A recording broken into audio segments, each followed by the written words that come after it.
Olá, seja mais que bem-vindos, agradeço você pela inscrição e lembrando que aqui você não é apenas um inscrito, você acaba se tornando um grande amigo meu, então seja mais do que bem-vindo, está dando uma passadinha por aí, já vem já fazer parte da nossa comunidade e a gente sempre vai estar junto. Hoje eu estou trazendo um Intel Xeon S5-2640V2, ano de introdução foi em 2013 com microarquitetura em 22 nanômetros. Tem surgido muitas perguntas com relação a 22 nanômetros e a 14 nanômetros, como é que seria isso?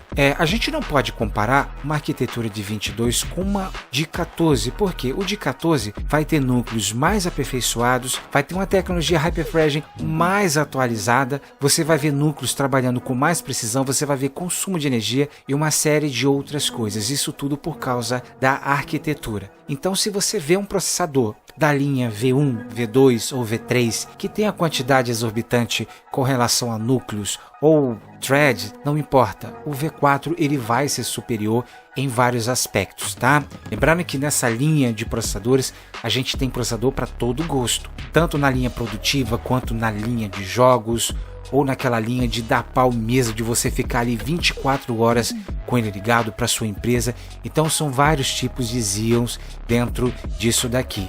Quer saber mais sobre isso? É só você se inscrever, automaticamente vai ser fluido, porque aqui só funciona desse jeito. Flui bastante e você aprende de um jeito bem natural e mais gostoso. E lembrando que você não souber relacionado ao vídeo, é só você deixar nos comentários que eu vou te responder. Simplesmente isso. O preço do produto, pelo menos aqui no Brasil, fica em R$219.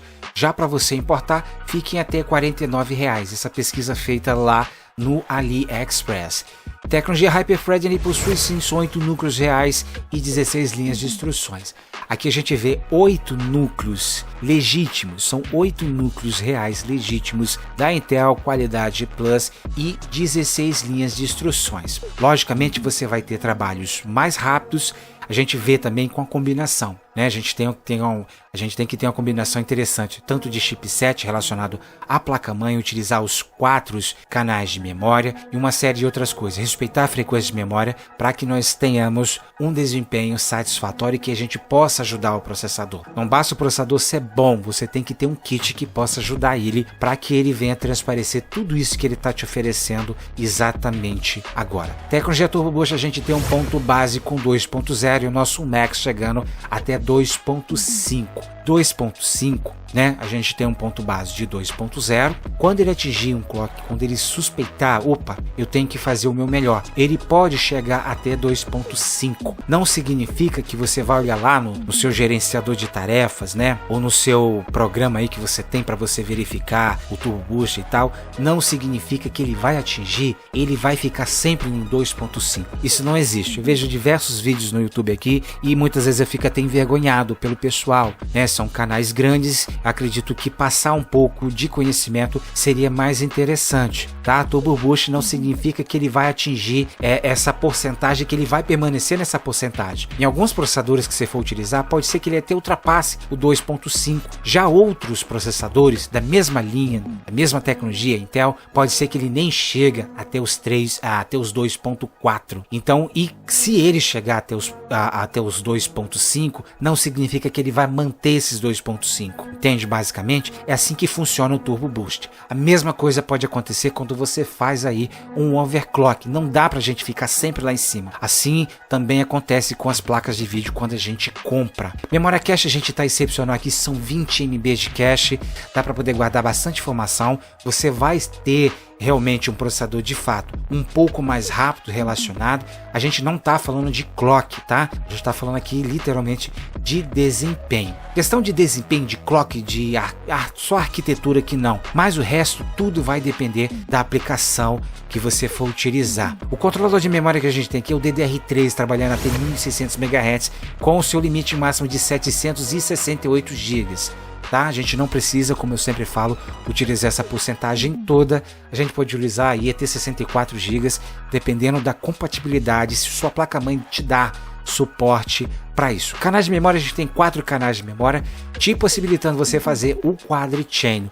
Logicamente que há a possibilidade de você também estar fazendo o dual channel, o single channel, o triple channel e logicamente as memórias flexíveis, tá? Tá meio perdido com relação a isso? Se inscreva no canal e automaticamente eu já vou te enviar esses vídeos e você vai ter o melhor da informação e você vai aprender de um jeito mais gostoso e mais fluido. O socket da placa-mãe do processador, enfim, é o LGA 2011, tá? 2011 é da plataforma X79 e o 2011-3 é da plataforma X99, só para a gente não se confundir, tá? Mas fica tranquilo que todos os nossos relatórios a gente coloca aqui o chipset para você não se perder, assim fica mais intuitivo e mais fácil de você fazer a sua busca na internet. O chipset compatível é o X79, tá? E a nossa placa-mãe que a gente está colocando de base, logicamente que eu não sou um fanboy da ASRock, mas eu vou colocar outras placas com certeza e vou trazer novos chipset para a gente explorar um pouquinho essa área. Então a placa base que eu estou trazendo aqui é a X79 da ASRock Extreme 11.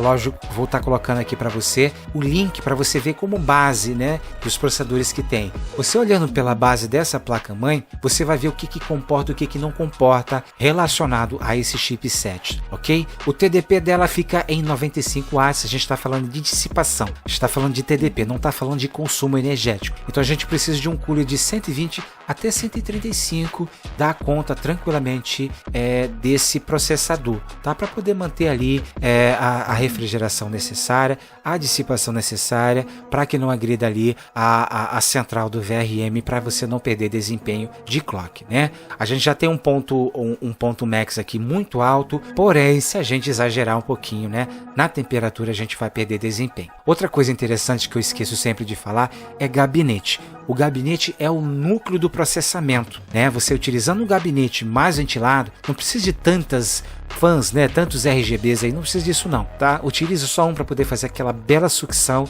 aí, para poder jogar todo esse ar quente fora e joga um pouquinho de ar aí, né? Jogar ali nos dissipadores, onde estão os VRMs, para você ter ali uma coisa mais fluida ali na questão de dissipação. Limite máximo de SAV é até 75 graus, esse aqui que a gente precisa manter, né, para que a gente não perca desempenho no nosso processador. Controlador de vídeo a gente não tem como, tá? Não tem, essa linha é muito complicada, tá? Acredito que nenhum deles vão ter, é só você acompanhar os vídeos que a gente vai estar trazendo aqui e a gente vai falando, né, se tem vídeo integrado ou se não tem. Fez a compra, já compra aquela plaquinha de vídeo mediana, não precisa ser uma placa de vídeo tão extravagante, mas compre uma que pelo menos te dê um vídeo para você fazer o teste, ver se tá tudo certinho com o processador. Então a gente não tem suporte para o DirectX, a gente não tem suporte para o 4K, nem suporte para as linhas de 60 Hz como o DisplayPort, o VGA e entre outros. A gente não vai ter o suporte. Fazendo a compra você vai ter muito mais do que isso aqui. O controlador PCI Express dessa máquina aqui é o 3.0. Cuidado com a placa-mãe que você for utilizar. Verifica lá se sua placa-mãe corresponde a essa tecnologia do PCI Express 3.0. Faça a compra também de uma placa de vídeo, não exagere muito na compra, porque o processador ele é fraco, tá? O processador é fraco, não vai te ajudar muito. Mas para a linha produtiva, você que quer trabalhar, é melhor você comprar esse processador para você trabalhar do que você comprar um processador aí da AMD FX, tá? Um FX 6300, FX 600, 4300. É melhor você comprar um desse daqui, ter uma satisfação muito boa na linha produtiva, do que você fazer uma compra errada aí, tá? Para poder finalizar, não importa o tipo de processador que você for utilizar, utilize sempre fonte potencial com o seu mínimo de 450 e o seu máximo de 650. Mais do que isso daí, vai depender da placa de vídeo que você for comprar, tá? Mais uma placa de vídeo mais potente, mais fonte de alimentação você vai precisar. Um dos grandes problemas que a gente tem dentro da nossa central, né, dentro do nosso setup game, é logicamente a placa de vídeo. É o que vai consumir bastante aí. Gostou do vídeo? Achou interessante? Outra coisa, já achou que eu ia esquecer? Não vou esquecer, utilize sempre filtro de linha, não se esqueça nunca disso. Gostou do vídeo? Não deixe de se inscrever, vem fazer parte da nossa comunidade. Toda semana a gente está trazendo o melhor do relatório, o relatório não pode faltar, toda semana a gente vai trazer isso daqui para poder trazer o melhor da informação. Vamos juntos sempre.